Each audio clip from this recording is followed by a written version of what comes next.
همین دلار، امروز دلار هم میدانیم همه ما و شما که در روی دنیا دوره‌های شوروی در پول سوویتی از همه به آب رو بود. امروز در دنیا پول به آب رو گوییم دلار است. در همین دلار چی نویسانده شده است؟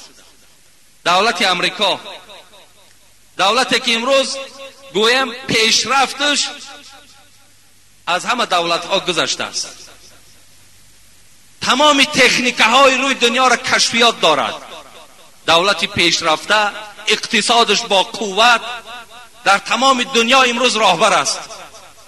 همین پولی دلار در پس نویساندگی است این گاد وی توریست.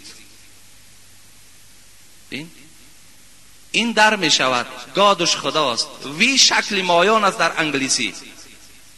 مایان در وجود خدا باوری داره. در پشت دلار کلان کلان نویسانده شده است ما در وجود خدا باوری داریم. اون که عالم ها با معلم هاش باور کردن، همین تو باور نکردی میلش آخی.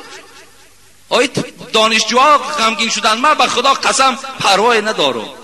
برای چی؟ برای که پروردگار گفته و من کفر فإن الله غنی حمید.